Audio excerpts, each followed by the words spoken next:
Imagine you're a detective at the scene of a crime. You see clues everywhere, footprints in the mud, a shattered vase. But how do you make sense of it all? You need a framework, a way to connect the dots. In the world of research, independent and dependent variables are your clues. They are the building blocks of understanding, the threads that weave together a tapestry of knowledge. The independent variable is the potential cause. It is the factor that you manipulate or change in your experiment. The dependent variable, on the other hand, is the effect. It is the outcome you measure, the change that occurs as a result of your manipulation. Let's say you're investigating the effects of a new fertilizer on plant growth. The fertilizer is your independent variable. The height of the plants is your dependent variable. By carefully controlling and measuring these variables, you can begin to unravel the mysteries of cause and effect. The independent variable is the maestro of your research orchestra. It dictates the tempo, the volume, the very essence of your investigation. In simpler terms, it's the variable you have the power to change, to manipulate, to experiment with. Think of it as the input, the factor you tweak to see what happens. Independent variables can take many forms. Sometimes they divide the world into neat, distinct categories. These are your categorical variables. Imagine studying the effects of different teaching methods. You might have 3 groups, one taught traditionally, one online, and one with a blended approach. Each group represents a distinct category of your independent variable. Other times, your independent variable exists on a spectrum, a continuous scale of possibilities. Think about studying the impact of daily exercise on stress levels. The amount of exercise could range from a few minutes to several hours, forming a continuous variable. By understanding the type of your independent variable, you can choose the right statistical tools and interpret your findings with greater accuracy. It's like choosing the right wrench for the right nut. The better the fit, the smoother the process. Section 3, the dependent variable. Measuring the impact. While the independent variable takes center stage, the dependent variable plays a crucial reactive role. It's the outcome you're interested in, the effect you're seeking to measure. In essence, it's what changes or doesn't based on the manipulation of the independent variable. Think of it as the heartbeat of your experiment. If the independent variable is the medicine, the dependent variable is the patient's response. If the independent variable is the training program, the dependent variable is the athlete's performance. Measuring the dependent variable accurately is paramount. It's about capturing the subtle nuances, the shifts and changes that tell the story of your research. This could involve questionnaires, physical measurements, behavioral observations, or a combination of these. Section 4. The dance of variables, unveiling relationships. The heart of research lies in understanding the intricate dance between variables. It's not just about identifying them, but unraveling the story of their relationship. Does changing the independent variable lead to a predictable change in the dependent variable? If so, what is the nature of this relationship? This is where the real detective work begins.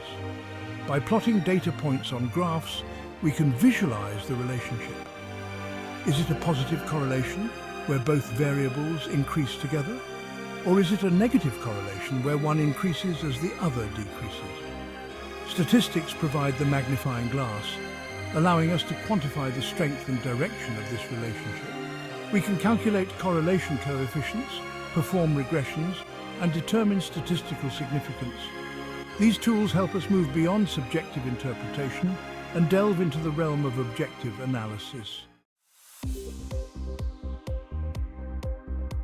Section 5, Building a Solid Foundation, the research framework. Every great building starts with a blueprint. In research, that blueprint is your research framework. This section outlines the skeletal structure of your study, providing a clear roadmap for your investigation.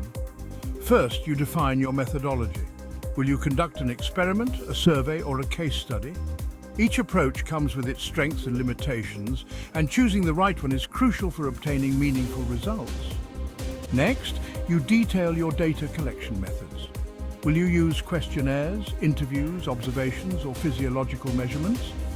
The choice of methods depends on the nature of your variables and the research question you're trying to answer. Data analysis techniques are equally important. How will you make sense of the information you gather? Statistical software packages can help you run the numbers, but choosing the right statistical tests requires careful consideration of your research design. Finally, a realistic timeline and a clear understanding of ethical considerations are essential components of a robust research framework. Section 6. The guiding light. The statement of hypothesis. Imagine setting off on a journey without a destination in mind. You might wander aimlessly, unsure of where you're headed or why. In research, your hypothesis is your destination, your guiding star. It's a specific, testable, and falsifiable statement that predicts the relationship between your variables. A well-crafted hypothesis is not a wild guess. It's grounded in existing research and theoretical frameworks. It's a statement that can be supported or refuted through empirical evidence. The hypothesis plays a critical role in guiding your analysis. It determines the statistical tests you use, the way you interpret your findings, and ultimately the conclusions you draw.